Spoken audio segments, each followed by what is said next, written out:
It's another Tuesday, a wonderful day it is, as always, and this is a Farmers Media where we bring to you Diagnostics Tuesday, where we help you as a farmer diagnose all crop pest diseases and nutritional challenges, as well as livestock challenges as well. But we are fighting climate change, and what we want to understand is, what does a first-time farmer do when they visit an agrovet? And today, as always, we are joined by Kevin, who is our in-house agronomist. Kevin, vipi? Yes, Mr. Noah. Yes, it's a very interesting time that we're dealing with. And today I wanted to make sure, because I've been here getting a lot of questions, like, we're getting a challenge when we go to an agrovet.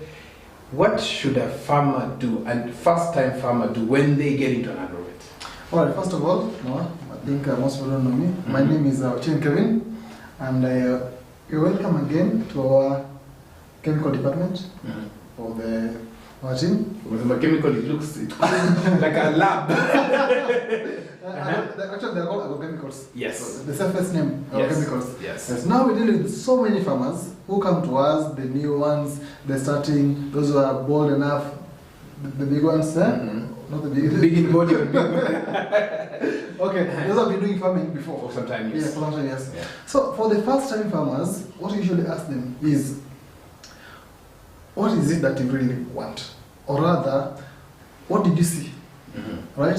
For us to at least have that idea of whatever is going on in their farms. What if it's somebody who wants to start farming, they have prepared their land, they want to get seeds and all that? How do they, what should they expect when they visit you here? Okay, when they come here, what we do is this. First of all, what do you want to plant? Right? Where's the location? Because another location, there's too much pests, too much disease infestations. Okay. Yeah, so all these things you have to consider before everything else. So location, what it is that you want to plant, right? And then, is it rainy seasons? Is it dry?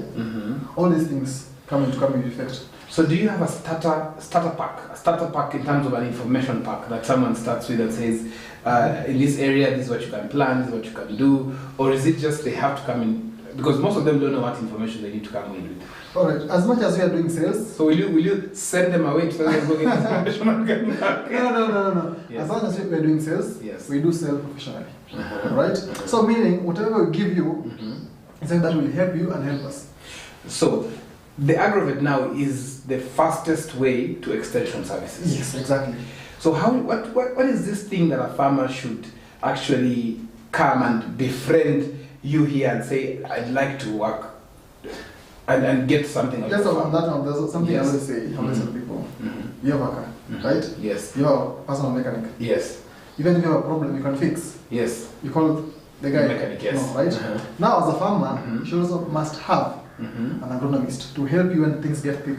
So do you have a database of like agronomists who are attached either to this agrovet, or how should a farmer approach it? Right.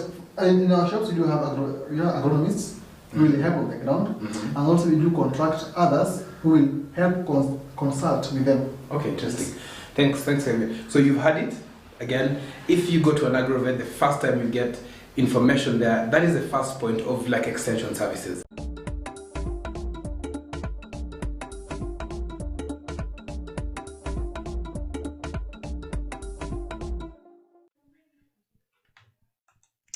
And a very good morning to you from whichever part of the world and the country that you're tuned to. They are Farmers Media Diagnostic Tuesday. I'm your host, Jackie Moore, as usual. We are very energetic in the studio and happy to be here. It's a new month of 2021, March the 2nd. I don't know what memories you have. I have so many that I cannot even finish mentioning some of them. Today, as you know, it's Diagnostic Tuesday. We have a lot that is lined up for you, including scouting for pests and diseases among the cauliflower crop. Cauliflower is one of the vegetables that most people are not aware of. So we'll be having a short video or feature that will be showing us one of our in-house agronomists who had shown us some time back about the cauliflower crop.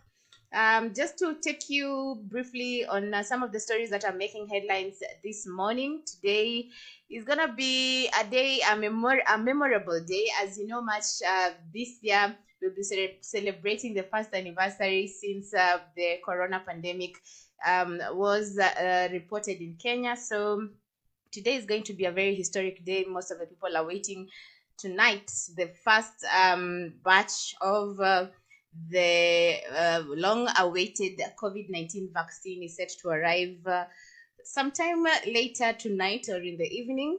Also, this week or late last week, we saw the cabinet approving the revival of 4K clubs in schools.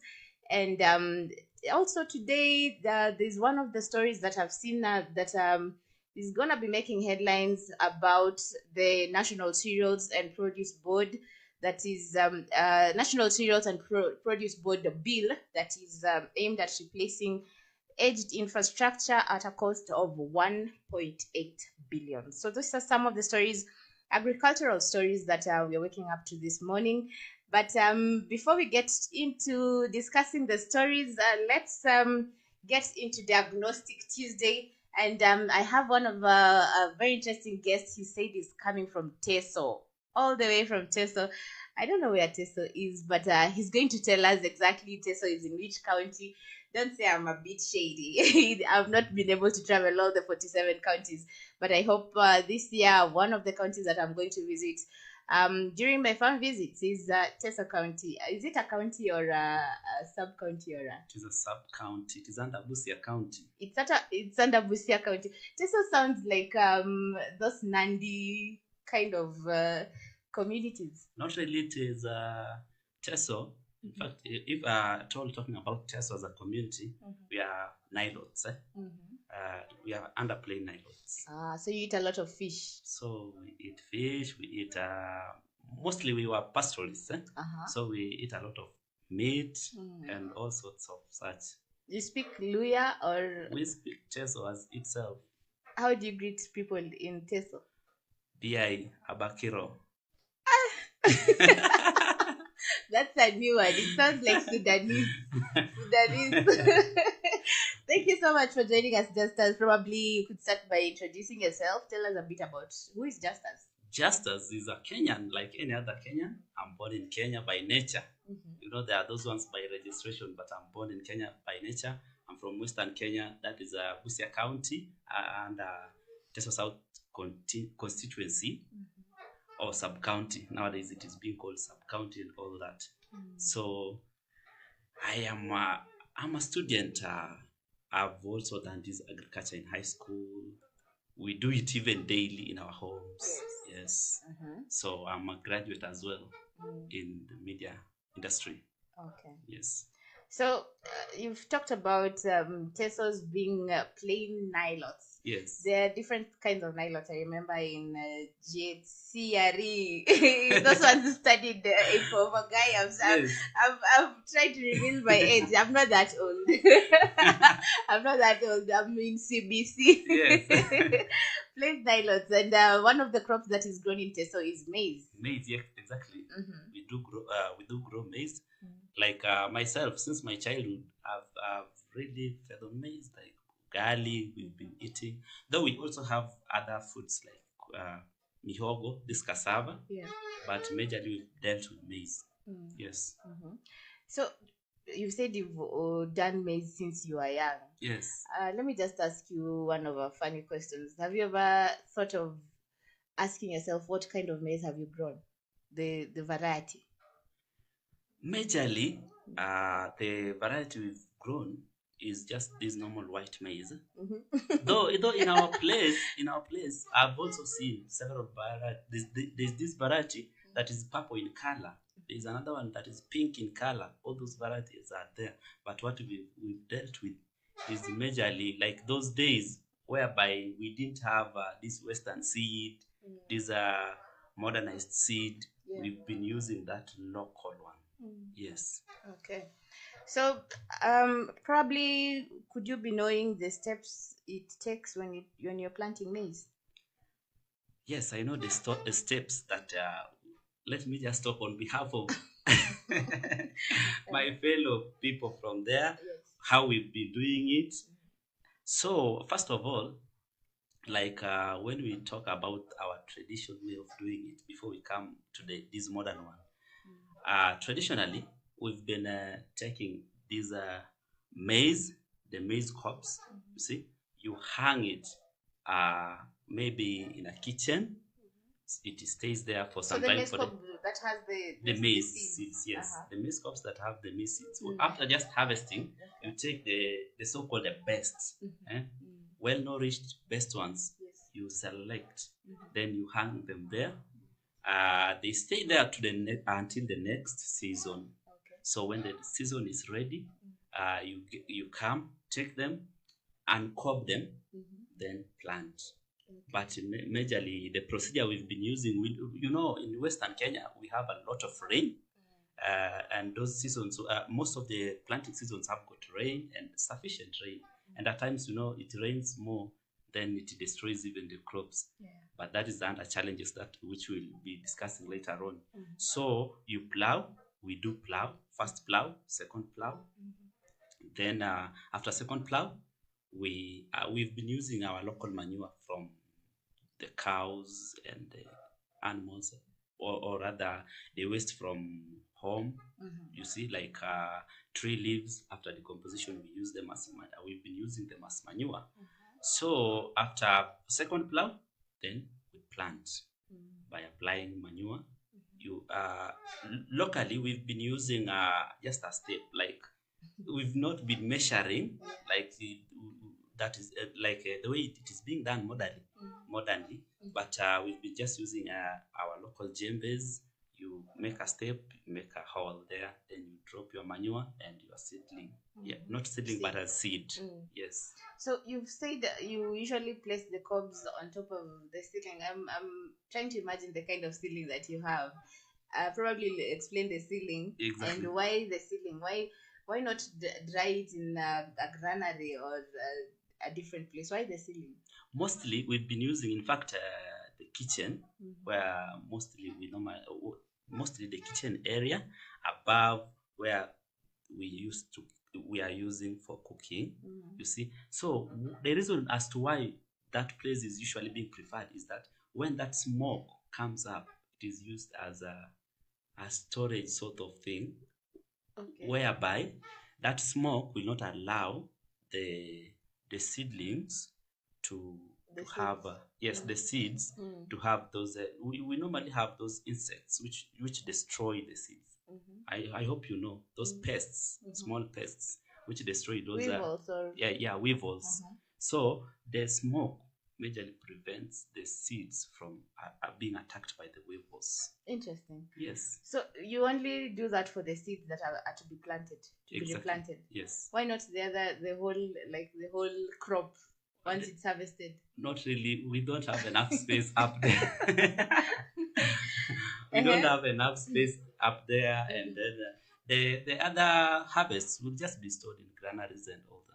Okay. Yes. Agronomist in the house, you'll have to tell me whatever just as is telling me. You'll have to come clean and tell us if it is true that the smoke that is gotten from the firewood can prevent the maize seeds from getting infested by pests and diseases.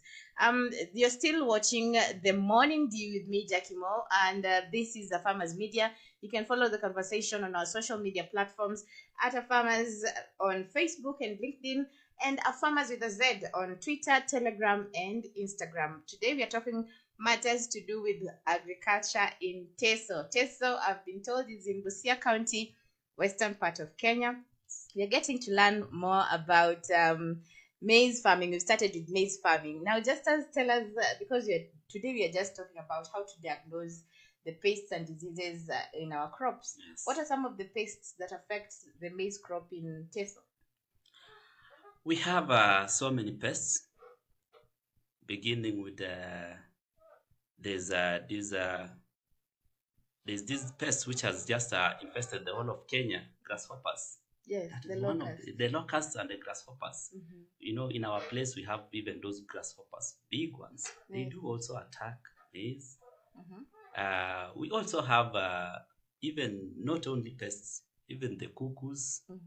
They do attack maize in chambers, like in our places there. we don't really have that organized manner of rearing these animals and livestock. But you will find that most of the livestock at times they get released. They go to the shambas and feed on crops. You know, that is also another challenge we've been facing there. But mostly there's locusts. They are the ones which have really done us harm.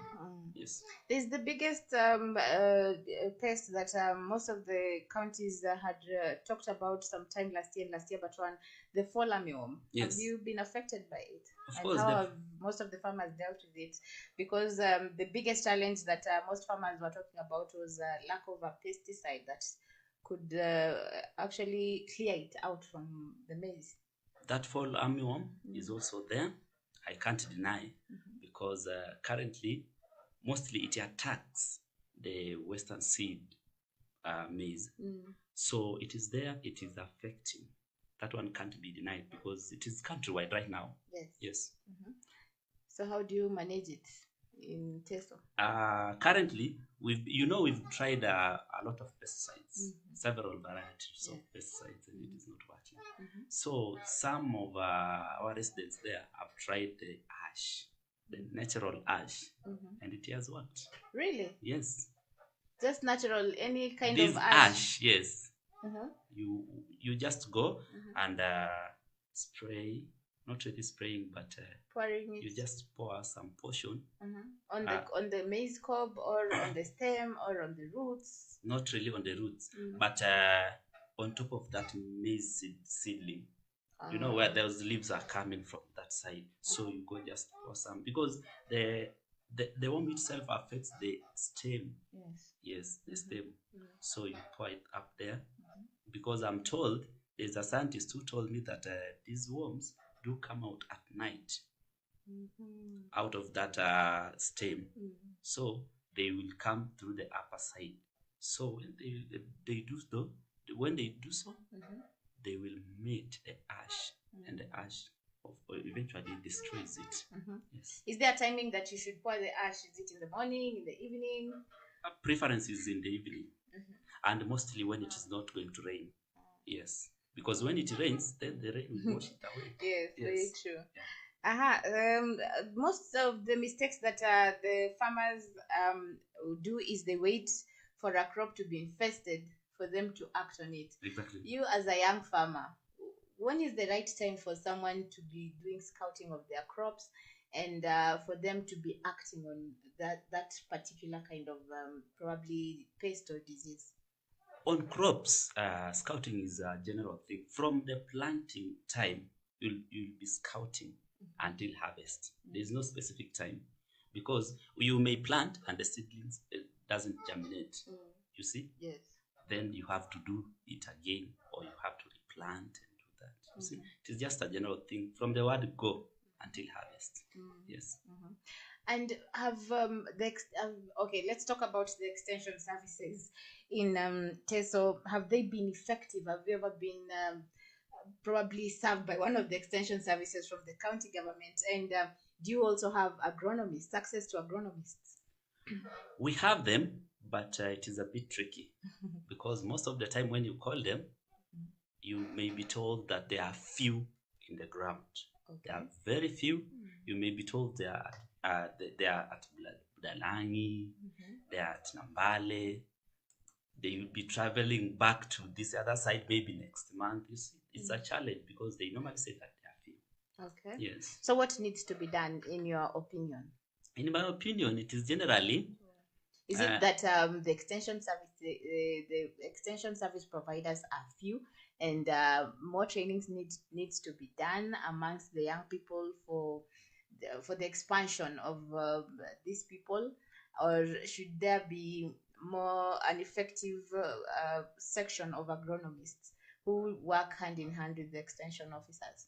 I think there must be enough number of agronomists who can work with them, because basically there is no, in my opinion, I think there's no way whereby a county government can have few officers in a particular department or in a particular field. There's no way, because every county knows, even a country knows that This number of people are supposed to be serviced or served by this number of servants, public servants, you see. So it is all about the agronomists. More trainings have also to be done. And I also urge the young people, the young farmers, to at least look for means to equip themselves with these skills. You know, there are some skills you don't really need these professionals. Yes. You can do them by yourself. Yes. Okay, so we are talking to Justus has another difficult name. It's It is Inya. Inya. Yes. Justus Inya, all the way from Teso, and we're just talking about matters to do with agriculture, and to know about the farming activities that happen in Teso. If you're coming from Busia County, you're well represented here. You can join the conversation. Follow our Facebook page at Farmers Media.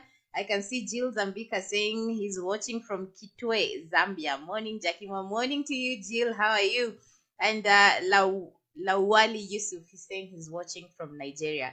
Wow. You can tell us how you say good morning from Zambia and Nigeria. In Nigeria, I only know Ogao and Total Wahala. What do you know? Oga, that one is just common. That one is more common.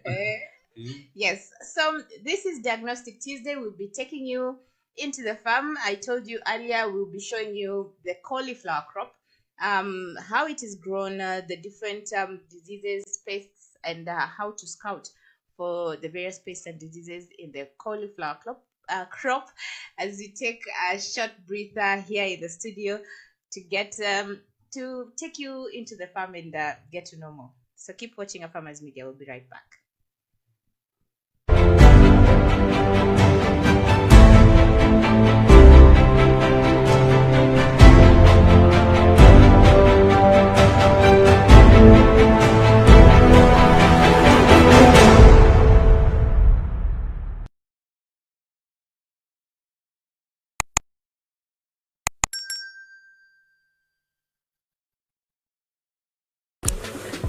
Cauliflower is a cruciferous vegetable that is naturally high in fiber and B vitamins. Cauliflowers are annual plants that reach about 0.5 meters and bear large rounded leaves. As desired for food, the terminal cluster forms a firm succulent cud or head that is in form of a cluster of flowers. Cauliflowers do well in fertile well-drained soils that are rich in organic matter. Just like other plants, cauliflowers are also affected by different kinds of pests and diseases which can hinder its growth, including unfavorable climate and growing conditions. The many problems you will see in cauliflowers, and this one is just one of them. You can see how the problem is.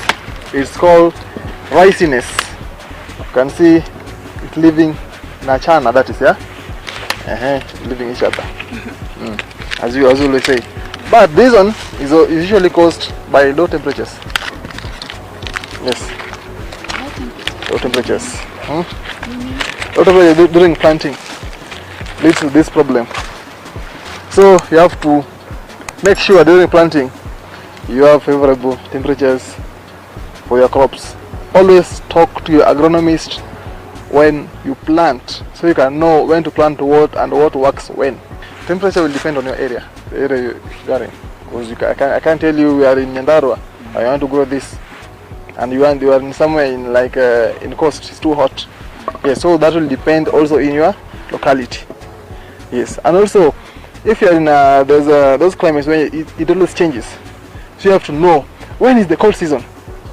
In cold season you can't do this because of A, B and C.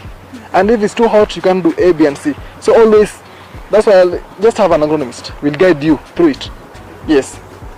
And also do your market research and know what works where before you grow something as a farmer. Don't just do guesswork.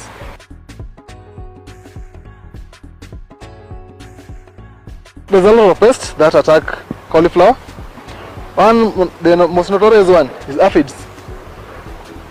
Aphids will suckle your leaves, and one thing you'll know, there's aphids on your leaves. They're always curling. Yes, they will eat or they will suck the sap out of the leaf. And now, when they are too weak, they start curling. They curl inwards. So that's how you'll know you have aphid attack on your farm. Yes. And now what you can do to control aphids on your farm is always keep them in check by spraying. There's always a chemical solutions to it.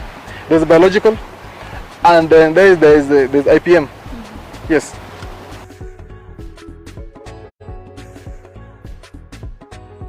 The perfect head, I'll say it looks like this one. Look at this. It's perfectly round and it doesn't have any spots on it and it's intact.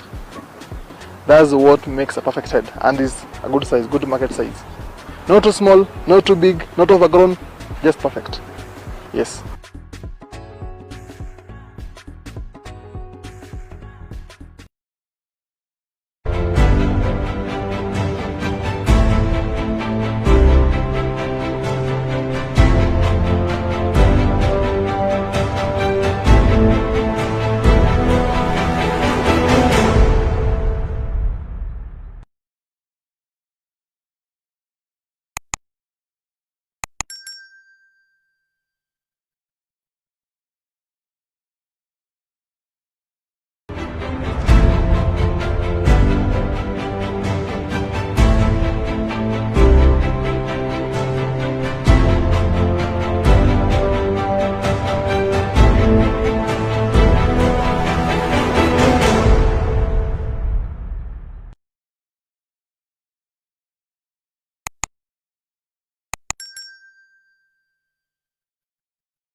My sound is it working now? Yes. So today I've brought you a farmer all the way from Teso. He's also a presenter. If you heard the voice, my friend, he's giving Jeff Koinange some Competition. run for his money. Yeah? Can you do like an advert Of course. for maize? For maize? Mm. Yes. Do one. One advert for maize? Yes. Which farm? For which company? A farmer's media. Farms Media. Oh, welcome all of you that are watching. We are bringing you one big show, just one big show for farming. And this is just as in you're bringing you one on maize farming. Can you just keep tuned? Don't log out. You heard him right. No, the voice is just a killer voice, if you ask me. Now, there's some good news. The first COVID-19 vaccine is set to arrive in Kenya today evening. Yes, tonight. Is that some good news? What are your thoughts about the vaccination? First of all, it is good news. As long as, mostly I normally say, as long as it is safe for consumption or it is safe for our bodies, it is a good project. However, I don't know how much they have spent. What we normally scared of is this kind of scandals. Yeah. But if it is safe for any Kenyan, it's a good project. Because these are, by the way, this disease has really affected this nation. It's really affected us economically and life-wise. Yes. How are the people in Teso and the whole of Busia County affected? Because you're one of the counties that are bordering, the border counties that are bordering other countries. In fact, there we are bordering Uganda, and it has been really a tricky situation. But I saw Museveni was upbeat about Corona when it started. He used to have the lives, and there's one time when he was joking and showing people how you need to keep safe during this pandemic. He was just doing that on social media, but in reality, things are grounded different. Ni tofauti sana. Because there we've been having a challenge. You can be arrested by Ugandan police and you can be arrested by a Kenyan police on just a mask. If you don't have a mask, you're being arrested. And sort of things. So we've had also hard time because the police in Kenya, in fact, they were even coming to our homes. People were being arrested even in their shambas, in their gardens. Like in the gardens, you have to put on a mask. Yes, you're being arrested. Yeah, that's serious. It is as serious as it is. Probably if somebody is from Busia is watching, can send in a comment on that. What? To confirm, yes. I've never heard of that, but I never thought that even in the shambas, people need to wear masks. You are to put on your mask and put it properly. What? Yes, and in fact, making things worse, in a shamba, we were to observe social distancing. Really? Yes. Kindly, farmers, you need to share this information. As we are commemorating and going to commemorate the whole pandemic and how it has affected us, kindly share pictures.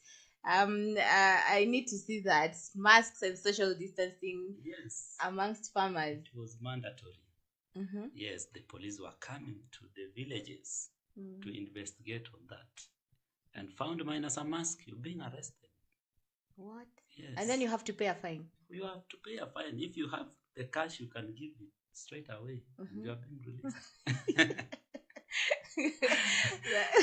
Okay, we are laughing, but this is a very serious. Yes. This is a very serious issue. Yes. Mm-hmm. People are being beaten on roads. What? Yes. And how is the situation now? 1 year ago, as we are going to commemorate 1 year since the first case was reported. We thank God, because the situation is not as tough as it is. As it was at the beginning of March and all that. It was really tough, but now at least we can. In Swahili, they normally say, unaweza pumua kidogo. You can breathe a bit. We were just on a tough situation. Economically, people lost jobs, even in our area there. You see, like most villages, we normally have, we right now with the counties, we have professionals of different levels. Yes. We most of the professionals were just at home because offices were locked down. Yeah, the schools and all that. So people were just suffering. The villages, there was a lot of suffering. But thank God, we were again in the village where we don't buy food. We don't pay for rent. Then that was a bit uplifting. Yes.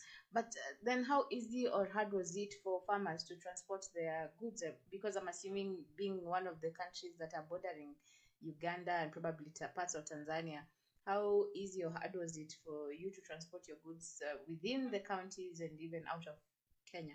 In fact, coming first of all, within the counties, it was tricky because we were from the border and we are from the border. So you can imagine taking produce to maybe Bungoma County, to Nairobi County, where it was a no-go zone. It was just as hard as it was, because basically coming from the border again, you were to test twice. In fact, if you are coming from the other side, maybe you had gone for something or for a product from the other side of the country, you are to test from that side, then test from the Kenyan side. So and it was so expensive by then. It was so expensive to test. I think we can confirm this with these trailer drivers. You just saw on social media how the Malaba border and the Busia border was really congested with these vehicles, because testing was slow, expensive, and the truck drivers were even negotiating with both governments to lower down the testing price. It was too high. Yes. How fast was the whole activity of testing and getting the results? It was too slow, and it was mad with corruption. Wow. The more you are known, or the easier you have to drop your hand into your pocket, the easier you'll be tested and leave that place. So if you don't have cash by that time, or if there's nobody in the testing line who knows you, then you have to wait. Wow. Yes. So we are still on Diagnostic Tuesday, and we were just discussing some of the stories that are making headlines today. And as I told you also, today is a good day because the first COVID-19 vaccines are set to arrive in the country later on tonight or sometime today evening. And the counties that are set to benefit are those within Nairobi, the metropolitan. And that is again another devastating thing, because now we from the far ends, it will take us around the third dose or the third vaccination period, because I'm told the first is targeting Nairobi and the surrounding counties. Second again will go to the mostly to these, there are groups being targeted. Then the third one, that is the one that will now reach us. We don't even know if that third will reach us, but we are just hopeful. It will reach. It must reach. We are just I know hopeful of that. the Ministry of Health has worked something out, and I'm sure they because I'm seeing that the country is set to receive 1.02 million doses of the vaccine, and priority will be given to health workers countrywide. And the doses will be the first batch of the 4.1 million expected. I'm sure by the time okay, let me just go through. According to the CS, 1.02 million doses will be the first batch of the 4.1 million expected within the country, ultimately planning to import 24 million doses. The vaccine will arrive in the country through the COVID-19 Vaccine Global Access COVAX facility. And healthcare workers in the 47 counties are among the targeted group to receive the first injection. So, Msife Moyo, in the first phase of the vaccination program will run between March and June, and 1.25 million people are expected to be injected. Also, 9.7 million Kenyans above the age of 50 and those above 18 years with underlying conditions will be vaccinated in the second phase between July 2021 and June 2022. Then the final phase, 4.9 million Kenyans, especially the vulnerable populations, will receive the injection. The health ministry said it will hire more than 23,000 health workers, including 8,000 health volunteers, to ensure the three-phased vaccination process runs smoothly. So let's just pray and hope that the vaccine will reach us wherever we are, but continue staying safe, keep social distancing, always wear a mask, and sanitize. Exactly. Sanitizing is very important. Very, very. And today I've also learned, even in farming, social distancing ni muhimu. Yes. Na mask. Na mask. Eh? Yes. Uh-huh. So that is probably your loved one. Mm-hmm. You are from one bed going to the garden. Yeah. But still you are told you have to social distance yourself. Yes. You see? And it is again a you know that those people who are asymptomatic, probably you never know your loved one is asymptomatic and you have an underlying condition. So the disease takes like 14 days for it to be seen. So just keep the social distancing as you're told by the health ministry. Yeah. But with this follow vaccination, instructions. Yes. But with this vaccination, we are hopeful that every Kenyan will access this vaccination.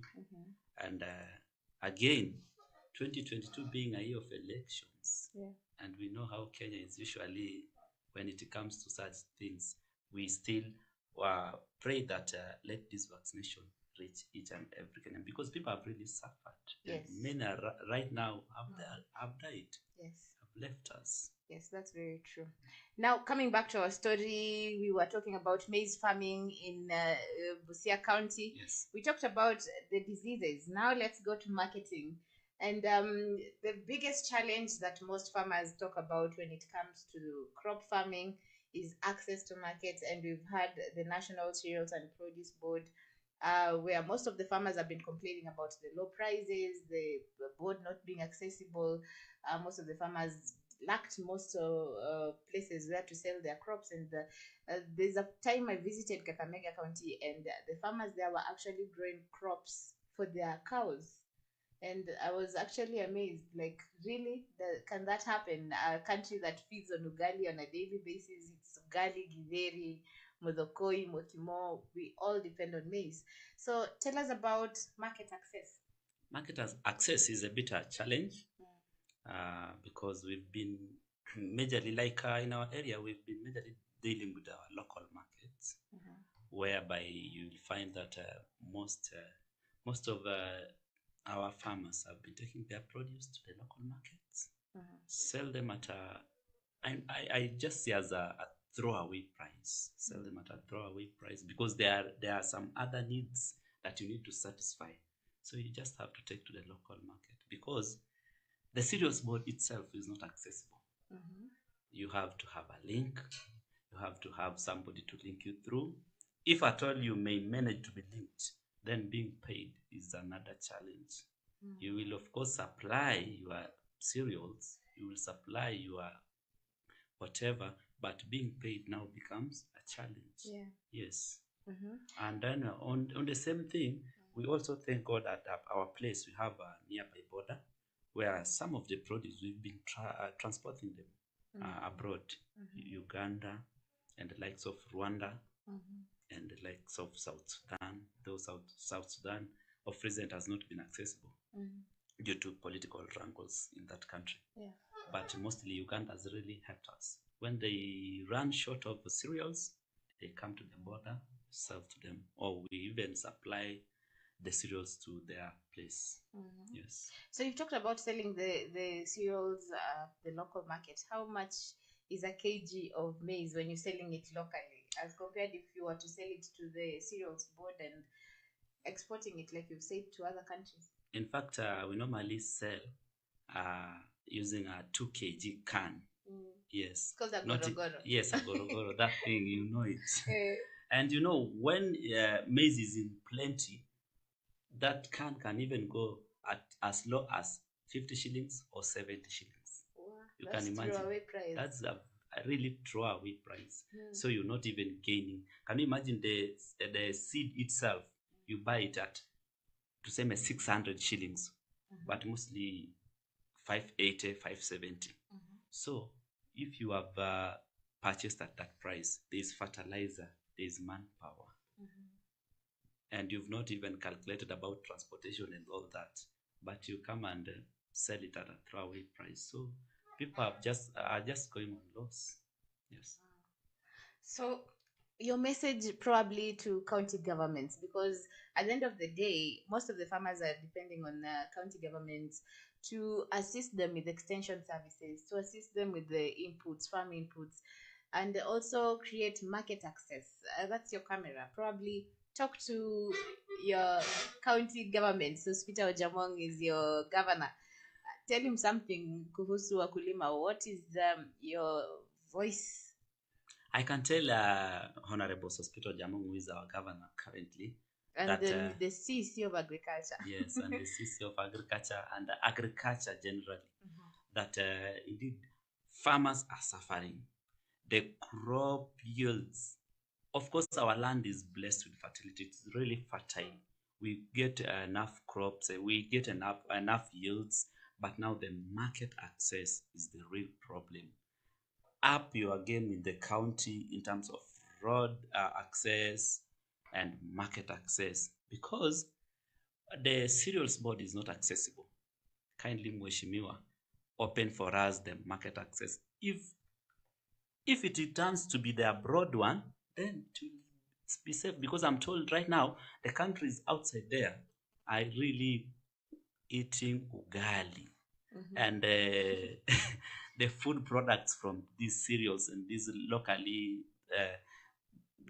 grown foods. Kindly, Mheshimiwa, just do us a favor. We've elected you to represent us in all the aspects, not only in one aspect or two aspects.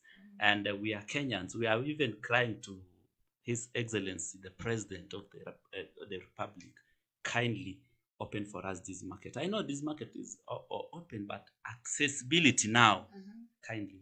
Maybe. And also, you could be talking about accessibility, but also trainings, because most of the people just know maize to be milled to make flour. Yes. But there's a lot of things that come from maize, like the oatmeal we eat, yes, like the Weetabix we eat. There's a lot of things that can be made from just the cereal, the seed itself. So if young people like you get training on how to value add and come up with different products from the maize seed itself, then you can be able to create market. Of course. What's your take on that? It is a positive thing, and some of our groups have even applied for these youth development funds for the same. Yeah. But there's a lot of delay. Told wait, there's this and that. So that is still a challenge. Yes, because we need these funds so that we can set such like projects. And once one project is successful, how many youths are successful? Many youths, many people, many families will be successful. Now that brings me to another story that I had earlier mentioned, that the cabinet approved the revival of 4K agricultural clubs in Kenya. Are you aware of the 4K clubs?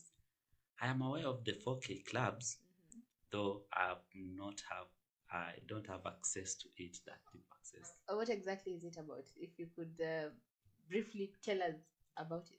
These are the 4K clubs. These are clubs dealing with the groups, and mostly the government is targeting the groups to finance them in order to boost the agricultural produce. Yes. So the approval was in line with the government's effort to steer ahead the nation to the adoption of smart agriculture. This endeavors to seeks to foster the interest of children in agriculture, so as to usher a new generation of techno-savvy agricultural players.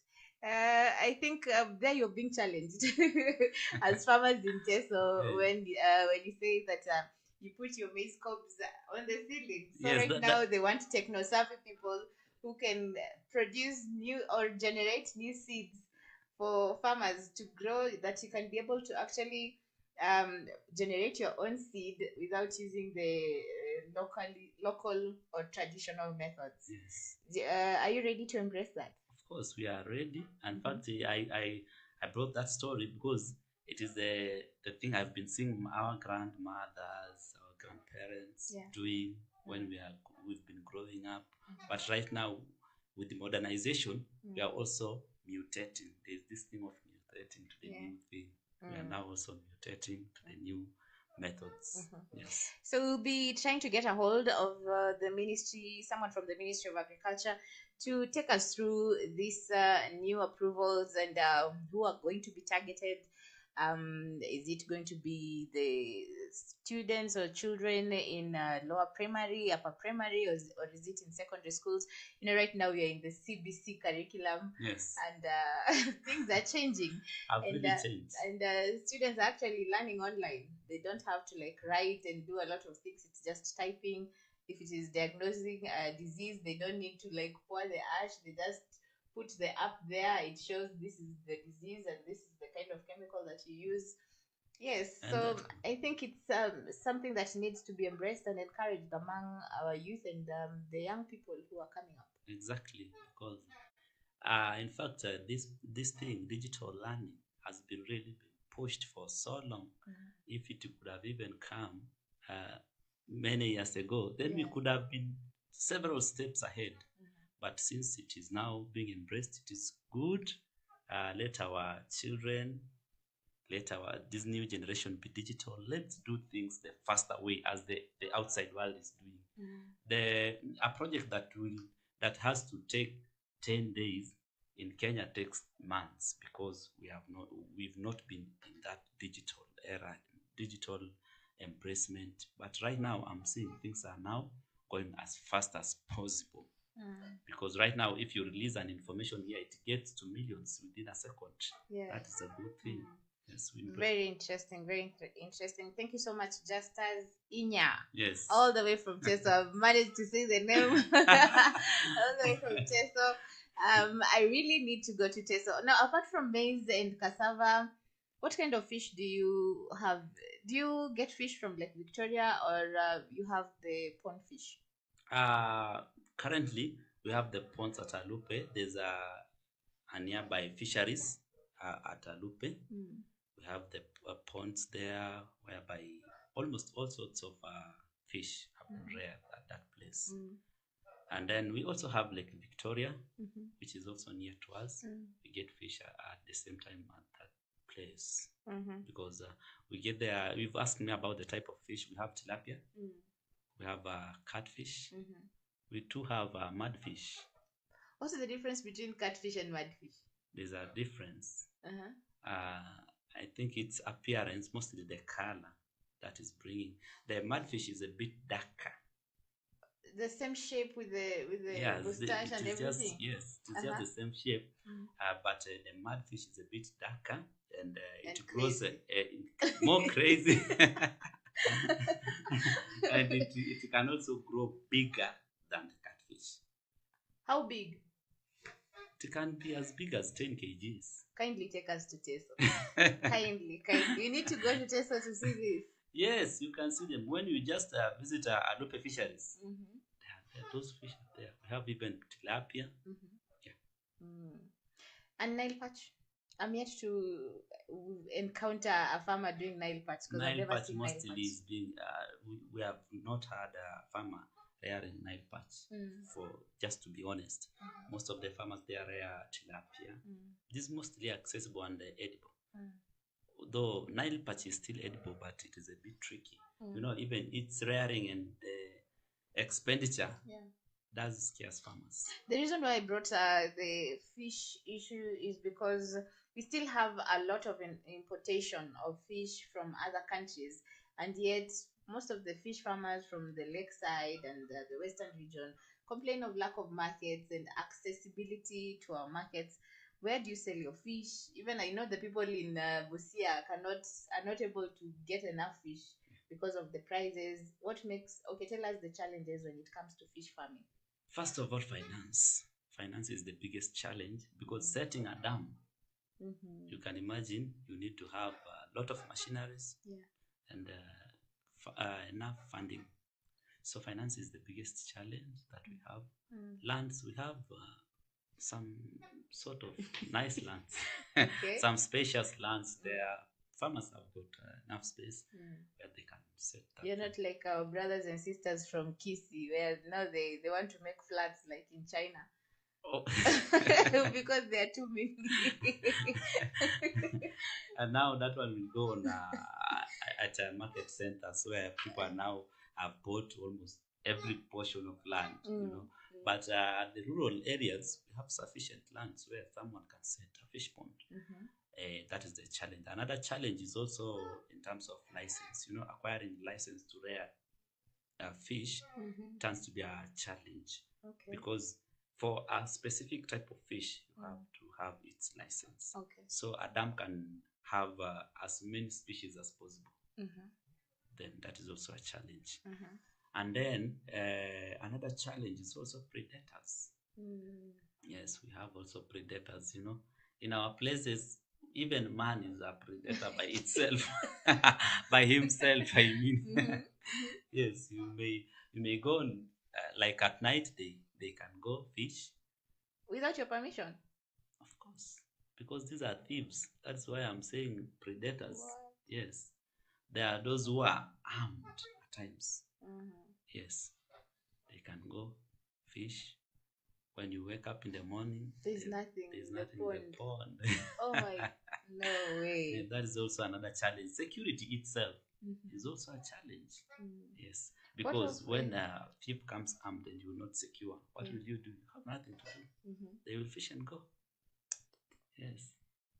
It's a risk, actually. It is also every farming venture is a risk. Yes. When you go to people's farms and they tell you, I'm doing this, and you go like, okay, this is very good, this is a success, but then you don't know the challenges that they actually go through. Today you've actually put them out for everyone to see and know. For everyone. And then there's also a challenge of transportation. Yes, because our roads, mostly in the county, sub-county roads, are not really good. A lot of mud when it comes to rainy seasons, you know. And also our people there, most of the people, you have to hire a vehicle. You know, fish can only be transported as fast as possible by use of a vehicle, which is faster than a motorbike or a bicycle, or on air, if it is all about to transport to a far place. And most of our people cannot access that. Yes. Very true. Well, this has been the Morning Dew, and today we had the Diagnostic Tuesday, and also we had the interesting part where we talked about just some of the challenges that crop and animal farmers are facing in Busia County, and our guest here is coming all the way from Teso County. We'll be taking you to all these counties in the near future just to showcase to you the various activities, farming activities and farming ventures that most farmers are undertaking in Kenya. Hopefully we'll be going even beyond Kenya to showcase our brothers in Uganda. I know they do bananas. Yes. Tanzania, they do tomatoes and onions. Yes. So we'll be going around just to showcase the various activities, farming activities that are being taken by most of the farmers in the world and within the East African region to begin with. This has been Morning Dew with me, Jackie Moore, and my guest here, Justus Inya, who will be coming soon in your screens, bringing you more stories to do with agriculture here on our Farmers Media. I hope to hear from you and do more drops because your voice is very appealing. Okay, thank you. Uh-huh. I will drop them. Very good. Yes. So keep watching our Farmers Media. Another host known as Siali Kadima will be coming in shortly to tell us about how to farm for profits. And don't change the dial, because today we have a long list of shows that are lined up for you. We'll also have the evening farm drive, where we'll be taking you into the farms, showing you different mechanizations that farmers have embraced in their farms, and the various technologies that are being used. Don't forget, we have the Plantix app that is showcasing everything. If you need diagnostics, if you need an expert advice, if you need whatever you need, just go to the Plantix app, and you will be taken through the various procedures that you need to do on your crop. And this week, as we told you last week, we are having a lot of goodies. Keep the comments and questions coming in, and you never know, you could be one of our winners who is walking away with a gift hamper this week, the first from a Farmers Media. There's I've talked about keep the questions flowing, and there's one question I saw a farmer had asked. Most of the farmers probably in the Western Kenya know the maize cob. After you remove the seeds, you use them to light fire. So the farmer was asking, what else can they do with the maize cob, because they have a lot and they don't know what else they can use the maize cob for. A maize cob can also be fertilizer. Mm-hmm. Yes, when you grind it, if you have a grinding machine, you can grind the maize cob and use it as manure. Yes, that's another use. Okay. You've said they know about just using it for fire. Yes. And maize cob as well, the ash from maize cob can be used to make there's this fluid that is usually used for cooking some greens. Okay. Yes. I didn't know that one. Oh my goodness. Oh, okay, tell us. Now you're interested. Now, when you burn the maize cobs, it will produce ash. Okay. So from there you will apply your little chemistry or your big chemistry. Then you will apply your big chemistry, whereby you sieve, and it will produce a liquid that is like black tea. Okay. Yes, that liquid is usually used for cooking some veggies, some greens. Okay, so it has like a nutritional value. It has a nutritional value. In fact, it is so good and is strengthening the bones from the joints. Yes, that one. So maize cob can be used to make oil. Yes, like you can use for cooking like mrenda. Okay. Kunde and all. So is it salt? It's called omunyu or something. Yes, that one. I just wanted you to feel so much interested in knowing it. Okay. Okay. So is there something more that is added, or it's just the ash? It's just the ash, plain ash. We don't add anything else. Yes. Okay. So those are interesting. Other uses. Now you've learned. Now you know. So keep watching our Farmers Media for more insights from us. It's have a good morning.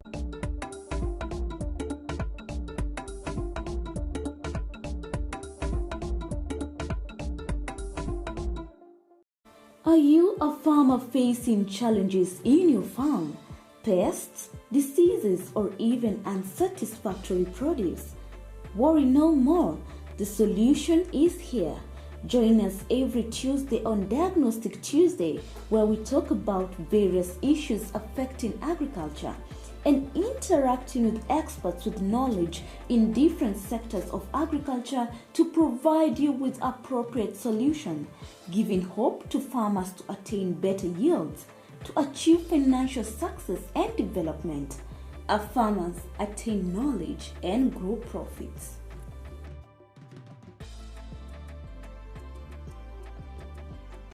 Hello, my name is James Njuguna. I'm the Vice Chair Kajedo Beekeepers. Today you're watching a Farmers Media, and I would like you to know that there is sweetness beyond these things. Natazama a Farmers Media.